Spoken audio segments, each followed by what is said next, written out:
Welcome in, everybody, on this Friday night to the Rebel Report. I'm Michael Borky, and Ole Miss's run in the NCAA Tournament has come to an end in the Sweet 16. If you were a casual observer, that was a hell of a basketball game, especially in the second half. A couple of really tough, mentally and physically tough teams. Just trading blows down the stretch, back and forth. That game was two elite coaches, and it turned out an elite game in which Ole Miss was on the losing end of. 73-70, the final score. Ole Miss falls again in the Sweet 16. My name is Michael Borky. Again, I appreciate you being here. Don't forget to like and subscribe and all that good stuff to the podcast. If you're watching on YouTube or listening in podcast form, if you have not subscribed, is what I'm trying to say, then please do so. I would very much welcome your subscription. And before we dive into anything else, I want to tell you the podcast is brought to you by the Gregory Law Firm. DJ Gregory of the Gregory Law Firm has got you covered anywhere in Mississippi if you have been personally injured. Don't waste another second. Wake up and call DJ Gregory of the Gregory Law Firm at 662-397-9799. 662-397-9799. Don't delay. Call DJ today. Also, small business. If you have any small business, either issues or you want to start a small business, give that number a call. Tell DJ I sent you. The Gregory Law Firm presenting the Rebel Report. Sorry, I'm getting questions about the Black Knight soccer game tomorrow possibly getting rained out, which I hope it doesn't, but it's entirely possible, unfortunately. Anyway, you guys aren't here for that. You're here to talk basketball. Before we get into box score and anything else about the game itself, I do want to say that that was just a really fun team to cover and watch and follow and listen to press conferences and read about and all that stuff. Their run came to an end, and I know that you guys are sad about that. Of course you are, and the team's going to be sad about that. But when a season comes to an end, the furthest that the program has ever gone, only for the second time ever, you can kind of reflect immediately on what kind of a season it was and what a massive step forward the program took in year two under Chris Beard. The proof of concept that we've talked about after each of their two NCAA tournament wins going into tonight. This run that they made mattered, and it's going to have what I think a chronic impact on the fan base and the program itself. This season was huge for the future of Ole Miss basketball. It was proof not only to fans that basketball is worth investing in at Ole Miss, it's worth getting behind for you casual fans that frankly have not been given much reason to get behind basketball at Ole Miss because the program hasn't really given you much to work with. As you know already, only the second Sweet 16 ever. They haven't given you much to grab onto. But when something like this happens, and when you've got a coach like Chris Beard, and when you've got an AD and a university administration that wants to invest in basketball, a run that they just went on is proof of why they want to do that. And it shows how fun and intense a tournament run can be, how much it matters, how important it is. And so what this does is massive for Ole Miss basketball moving forward. So that's a big deal. I was also, even though they're going to be disappointed tonight, two players in particular. Now, Ole Miss had a bunch of veterans on this team, but the two guys that were at Ole Miss for a long time, and Matt Morrell, who was at Ole Miss for 5 years, and Jamin Brakefield, who also felt like he was at Ole Miss for 5 years. Those two guys sticking around in the portal era and staying committed to their school through some turnover and some bad basketball to end their careers on a run like the one they went on is special. And I think it's really cool just on the surface that Matt Morrell and Jamin Brakefield got to end their Ole Miss careers making a run to the Sweet 16 and performing the way they did on this stage and getting the send-off that they received, I thought was really, really cool. Sean Padula in his 1 year at Ole Miss has already become a legend. He was outstanding again today. This was a really likable basketball team. They played really good basically from the start of the season on. It's not like this run kind of came up out of nowhere. They have been of course, they had lapses during the season, right? They had a 3-game losing streak. I guess it was twice this year. But that they spent an entire season putting on a quality basketball product that was easy to consume. They had big wins. They had good characters, likable players. Again, Morrell, who's been at Ole Miss forever and was battling that knee injury. Breakfield, you know his story. Padula being the one-year guy, but being tough as hell and having just an unbelievable March. Dre Davis, even though he didn't have his best game today, Dre Davis in what is his 1 year is going to leave a lasting impact. Even guys like Barnes. Barnes was a scorer at his previous stop, and he comes to Ole Miss and fit into a completely different role, and he handled that role so well. Juju Murray is a guy that has played a ton of college basketball, and despite his size, and he didn't have his best game today either, but it's just a group of really likable basketball players that, despite what their coach has said publicly, I think that they overachieved. And in watching a team overachieve and play as hard as they did, even tonight, was a really fun thing to consume. So I'm happy for the guys, despite the loss today, specifically the ones that we mentioned. But that was a lot of fun. That was a lot of fun to talk about. That was a lot of fun to do radio shows every day about. March Madness is intoxicating. That's the phrase that I use to you guys all the time. March Madness is intoxicating, and having a team that you pay so close attention to make a run like this, it's awesome. And even though it came to an end on a night in which it felt like Ole Miss was the better team, they just a lot of factors went into them losing tonight. They did miss some opportunities, miss some shots right at the basket late that could have changed the complexion of the game as they were trying to seal the win down the stretch. They didn't make enough shots. They had a couple of empty possessions offensively, only 41% from the field they shot tonight. But man, they played hard. They controlled the glass. They defended like hell, and they just got beat by a really good, tough basketball team that is coached by a legend. There's really not a whole lot that you can complain about tonight, other than I've already seen some of your messages. The officiating is certainly one of them, I'm sure. But you just one of those things where you love to watch the team and you tip your hat to a really quality opponent, and you start watching the transfer portal, and you hope Malik Dia is willing to continue to work on his game because his ceiling's so incredibly high. And Klafke with an offseason can be a major asset for this team, and so on and so forth. There's a lot to be excited about. There's a lot to build on. And basketball at Ole Miss under Chris Beard has, quote unquote, arrived, and I don't think they're going anywhere anytime soon. So I won't go through the box score too much. Again, Padula was really good. He had an unbelievable March. 24 points on 9 of 17, including 4 of 9 from 3.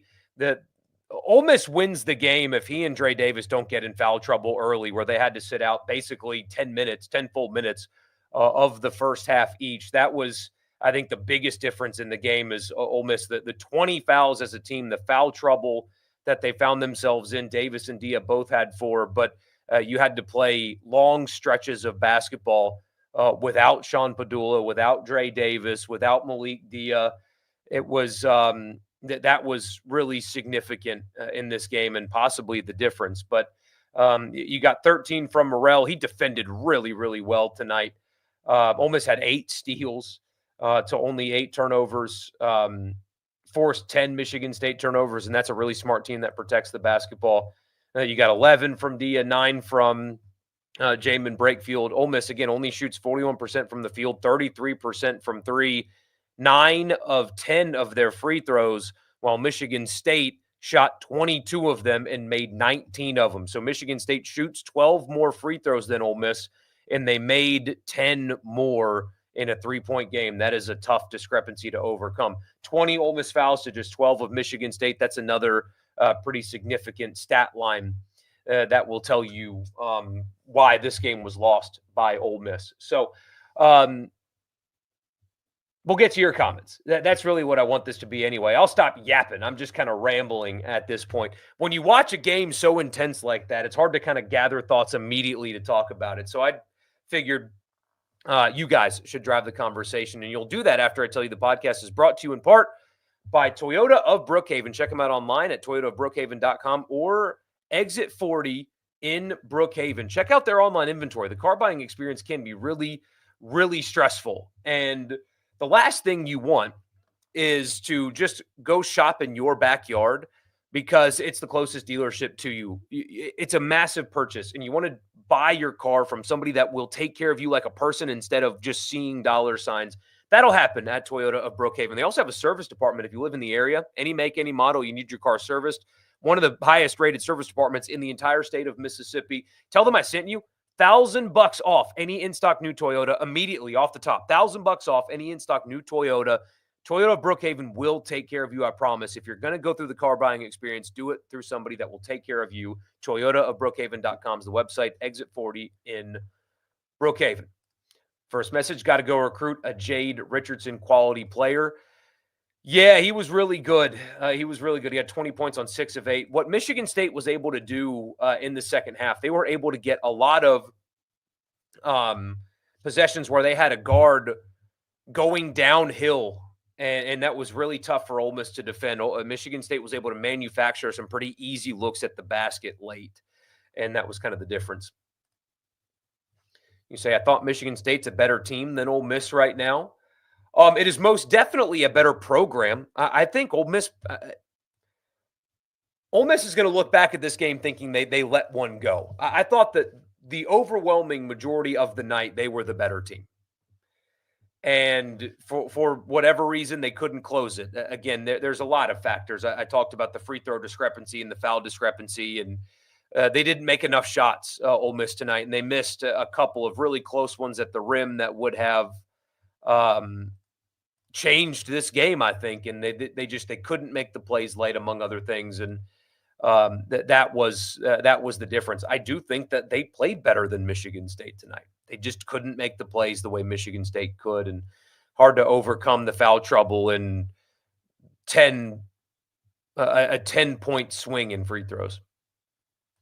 Does Padula have another season? He does not. Do I think Beard will be at Ole Miss next season? Where would he go? Number one, where would he go? And two, Ole Miss is about to invest heavily into Chris Beard, his staff, and recruiting as well. Keith Carter and that administration and that school and those donors are not about to let this run just become a flash in the pan. They're going to do everything they can to make sure that this is something that they do with regularity. You say good game, but it seemed like the refs protected the blue blood tonight. Another one, it's tough to win what was mostly an 8v5 battle, but the program is just getting started. I have a feeling they'll be back. Yeah, look, what was frustrating watching that was you have two teams that are wanting to play aggressive physical basketball, and how many random touch fouls did they allow, especially in the first half?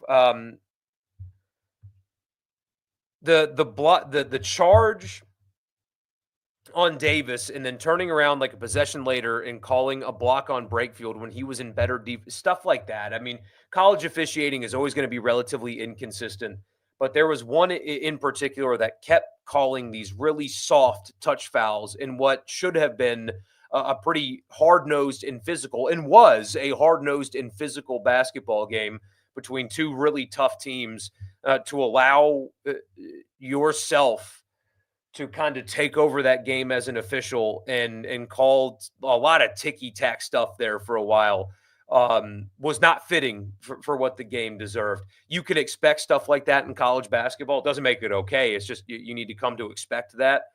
But I do think that the foul discrepancy hurt Ole Miss a lot. That charge on Dre Davis especially, that was awful. And there was a 5-second call that they missed that should have been a turnover right there at the end of the game. They missed an obvious 5-second. They're even calling it out on the broadcast. And then they missed a goaltend as well. Michigan State had a go-ahead bucket late that should have been goaltending, before the ball went through, had a grab on the rim. They missed a lot, and they called too much. 20 fouls for Ole Miss to Michigan State's 12. And don't forget, they had a flurry of fouls at the end of the first half because they could because Ole Miss wasn't in the bonus, so Michigan State they had fouls to give, so that is even a little um, skewed.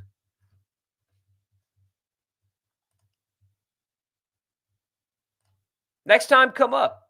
Next time, come up. I appreciate you being courteous and thinking about my son and all that. But man, next time, come on over. I would love to meet you.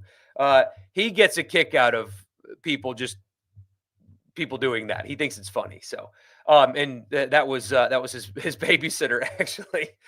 Um, that was his babysitter. So you wouldn't have been a bother at all. But I appreciate you, man. And next time, I hope I get to talk to you. Really felt like for most of the game, Ole Miss was the better team, but they didn't shoot well enough. Yeah, look, if I'd have told you going into the game, Ole Miss is only going to make 41% of their shots, you would have said they lost, right? They didn't shoot well enough. They did not shoot well enough. Investment in the program for next year starts now. It should be very exciting for fans and the collective. Same with packing the pavilion next season as well.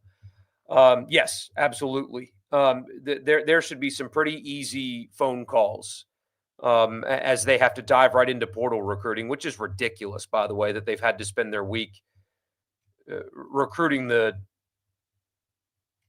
transfer portal. They've had to do that all week, which is just wrong. But those calls should be received differently than even last year, and they did a good job in the portal last year.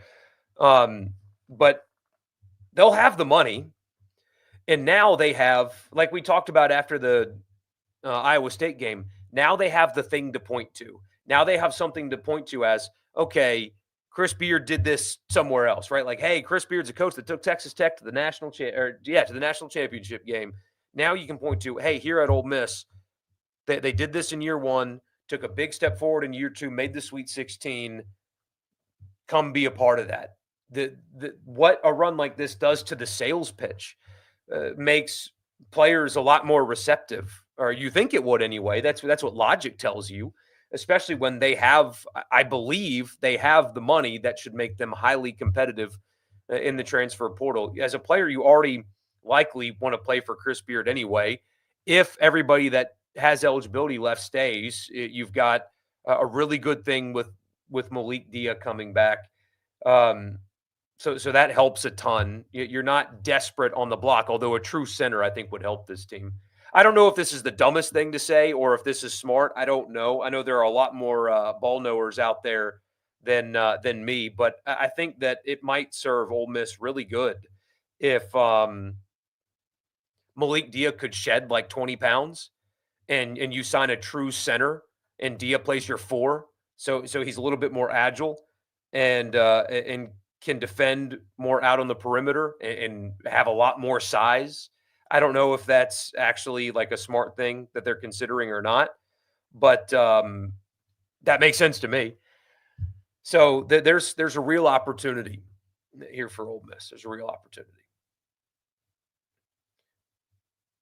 When will the basketball schedule come out? I don't know. Let me see if Google turns up anything.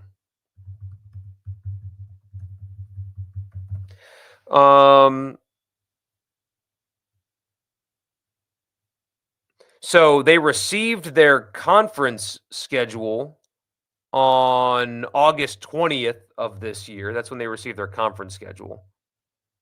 So there's that.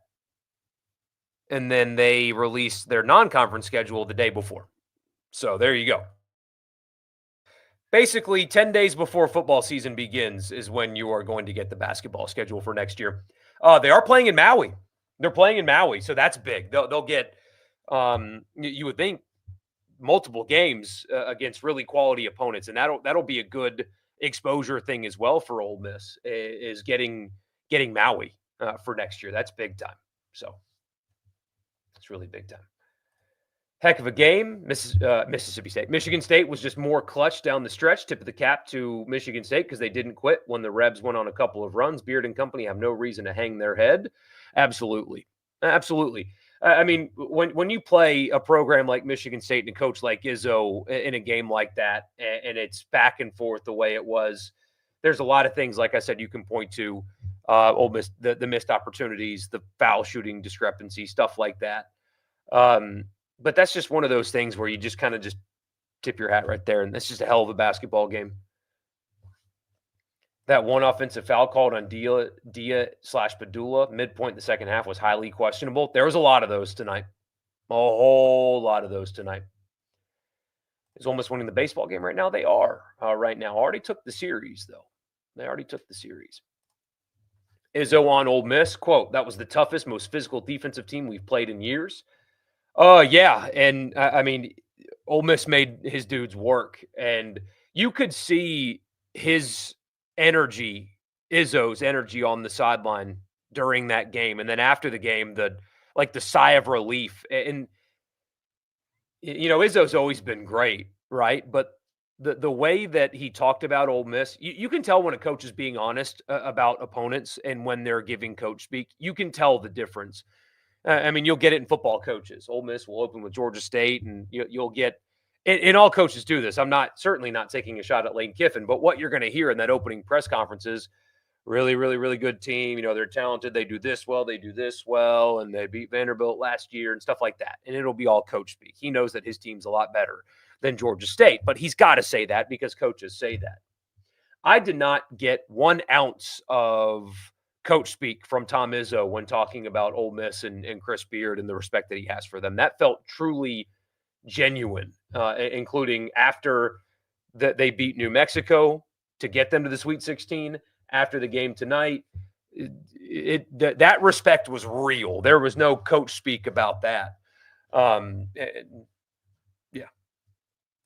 Yeah, Coach Joe squad starts their Elite Eight run at 9 o'clock on ESPN. So starting right now, you guys enjoy that.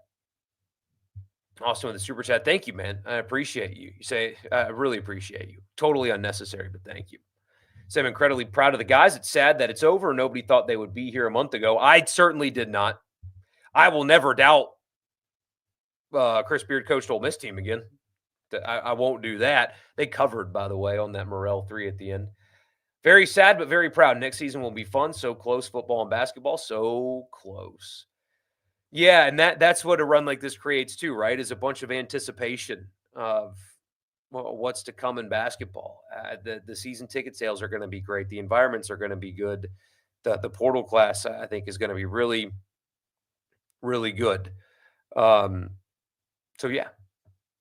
The podcast is brought to you in part by Advantage Business Systems. Check them out online at absms.com. Advantage Business Systems has you covered for all of your Mississippi office technology needs. Tell them I sent you. You'll get a complimentary office technology assessment. So you tell them what you need, what your Mississippi business needs, and what your budget is, and they will find a solution for you on me. That's Advantage Business Systems, absms.com. The podcast is also brought to you by Priority One Bank. They make you their priority every single day with their online banking platform. It's a one-stop shop. All you need is an internet connection, and you can do whatever it is that you need to do with your money, because Priority One Bank, they do make you their priority. So you say weather could be crap on Sunday.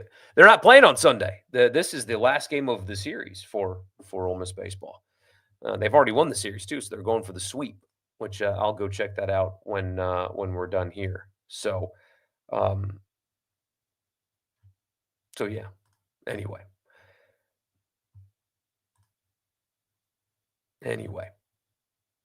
I watched the women's game as well. I mean, obviously we don't cover that in the same way that we do the men. It's just the audience doesn't demand for it. But look, people watch the women's tournament as well. The first round averaged 600,000 viewers, which is outstanding. I think the second round averaged 900,000 viewers per game, which is like Omaha numbers, not the national championship series, but that's like College World Series numbers, better than most College World Series games. So those are, as a team makes a run, people start paying attention, and for Ole Miss to be involved in that is great for the exposure of the program. So a win tonight will help them a ton as well. So hopefully they can get a win. Another super chat. Appreciate you, man. Totally unnecessary, but thank you. You say thanks for all the content you provide. Outside oh, well, I'm messing with you, but, thanks for calling me second, but no, I'm kidding. I'm kidding. Much love to you too, brother. Thank you. Um, no, it is a lot of fun. I always get sad when seasons end, to be honest with you. I always get sad when football season ends. Regardless of if it's a good football season or a bad one, I always get sad when it ends because even though you guys are always looking for football content and we're going to spend all offseason talking especially now, right? I mean, baseball's still going on, of course, and that'll take a lot, but we're going to do a lot of football, as you can imagine. So it never really ends, but there is kind of um, like a sadness that comes with the end of a season. And I've only lived in Mississippi 15 years. I spent my first 4 years at Ole Miss, obviously, and then I've been working in media ever since. And a basketball season has never ended this way since I've lived here. And so it feels different, honestly. That team that lost to LaSalle in 2013, that was tough. Because they were better than that, and they should have gone further. But this one does feel different because it's like the Ricky Bobby movie. I don't know what to do with my hands. This is unfamiliar territory for me and a lot of you guys out there. And so there is a little bit of sadness that comes with there's no more basketball games. There's no more March Madness to discuss with you guys. But it doesn't mean it wasn't awesome. It's kind of poetic that Matt made that last shot. It really is, right? I mean, going out the way he did, talked about it earlier, but I'm very very happy that Matt Morrell got to finish his season in the way he was able to, and the battling the knee injury that he battled all season. And look, he didn't score the way that you've grown accustomed to thinking that he could, and I think a lot of that is in part because of the knee, but also Padula was there, right? So that's more of their volume scorer anyway. But to defend the way he defended with the injury that he had this season was special. And again, in this era where the first sign of adversity, that you got a bunch of guys that just jump in the portal and just get out. And it could have been very easy for Matt Morrell to leave Ole Miss after Kermit Davis got fired. And instead he stuck it out and got rewarded with the Sweet 16 run and going out a legend. I know it kind of feels weird to praise people for not, leaving their team, but that is kind of what college sports has become, especially in basketball. So you say Beard's building a dynasty. His roster is only going to get better. I'm not even mad. Yeah, I don't think that. Not that I need to tell anybody how to feel, because I hope I'm not trying to do that. But anger, I don't think should be the emotion tonight. Sadness is the correct one. That's a right one. Pride, probably another emotion that is apt. But I don't see. By the way, I haven't seen anybody that's like truly mad. That's not a thing. I'm just kind of talking out loud. Um, all of the other ones though are apt for sure. First words out of your dad's mouth when the game was over was, "Man, I feel like someone just shot my dog." Yeah, especially because they had so many chances. They had a chance to win. They played really well. It'd be, it's not like they got blown out tonight if it looked and felt like they didn't belong, because they belonged. They absolutely. And the thing is, this team belonged with the best teams in the country on the floor. How many times did they prove it? That's the beauty of what happened in this run. There's nothing fluky about it. Them getting to this point was not a fluke in any way. They were able to, quote unquote, line up and play with the best teams in college basketball. They beat Alabama on their home floor. They beat Tennessee, who's off to the Elite Eight. I mean, they've got 2 Elite Eight wins. They beat 5 teams in the Sweet 16. They absolutely earned everything. They earned to this point. This isn't some Cinderella run or they got hot at the right time. I had somebody texted in the radio show yesterday. It was like, don't let the Rebs get hot. It's like, no, I don't think that. It's not them getting hot. This is what they were.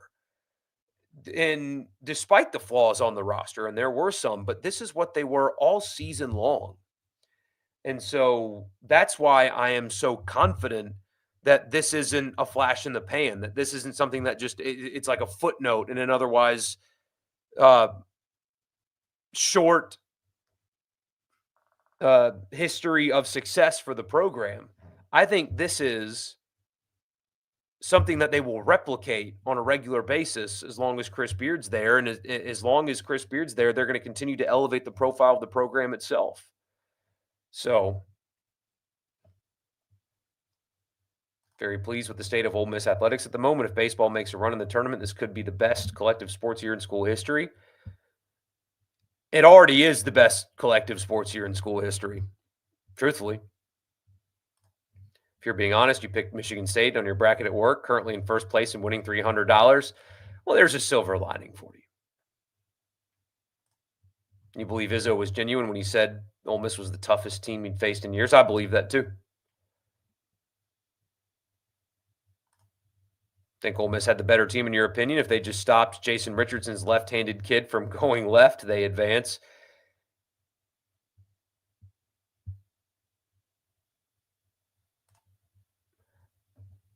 Did we have 0 fans in the arena? What the hell was that? Michigan State fans were so loud on TV. It sounded like there were more in Milwaukee. I think it's just simply a product of where they were placed in the arena. Michigan State's fans got to be behind their bench. Ole Miss fans were opposite.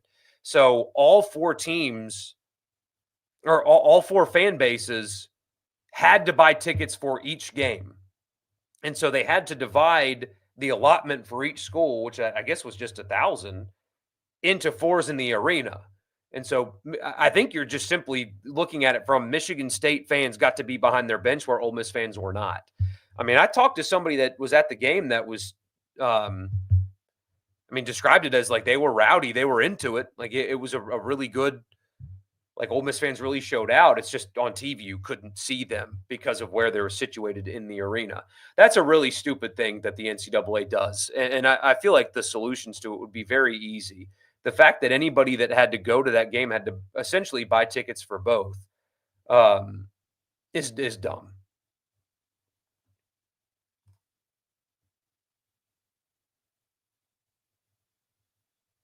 Let's be honest, this was a collective of really good, not great players who played well with exceptional coaching and certainly fulfilled their potential. Well, I mean, that is the perfect way to describe this team. Padula was unbelievable in March, but he's not a I don't know if he's a draft pick or not. He could probably. I've seen worse players than him find their way onto G League teams and 2-way contracts. That's for sure. His only problem is his height. He's small, but so is Jose Alvarado, and he's a full contract guy in the NBA. So, but no, Ole Miss doesn't have any stars. They don't have any superstars. This is a collection of good players. They don't have one elite player. They've got a lot of good players, but most importantly, they had a bunch of good players that understood how to fit into whatever their role was. That was a high character basketball team. This is your first season that your girlfriend was following along with the Rebels, and she said, "Why do we always get close to greatness and never get over the hump?" I was sad at how true that was. She needs to be quiet. Not now, girlfriend, okay? You're new to this. You don't get to say stuff like that. You've got to go through the trials first before you start talking that noise. No, I'm kidding, but I don't know if you can describe this that way. This team got over the hump. This team, this, and I know it's a tournament in which there's only one winner, but for this team to get to the Sweet 16, I do think there's a getting over the hump element to this. I don't think you can categorize this season like, close but no cigar. There's a lot of cigars mixed in here, if that makes sense. Very good point. This roster was good, but Beard will make a deeper run. I truly believe that. I think there's absolutely no doubt that a deeper run is coming. Dia could be a superstar if he comes back next year. He has potential to be really special. Absolutely. The ceiling on Malik Dia is very, very high. And he's not anywhere close to it. But man, that ceiling is very high. He's got a lot of skill. There's a lot of real potential there. And if he which he should, and I would suspect that Ole Miss would pay him a significant amount of money to stick around. Another full offseason with Chris Beard could do wonders for him. So you hope he sticks with it and doesn't fall for what inevitably is going to be a metric ton of tampering, because that's how it works. If he doesn't fall for that, there's real potential to be a all SEC player next year for sure. So I'm going to hang it up. Guys, I appreciate you. Thank you for tuning in. As always, hate that the season has come to an end, but it was a hell of a run for a very enjoyable basketball team to watch. So we'll be back on Sunday as usual. So just after 8 o'clock on Sunday, we'll talk about the baseball weekend, maybe get into some Jackson Dart Pro Day stuff as well. So we'll talk then. Thank you guys for tuning in again. I'll talk to you guys on Sunday.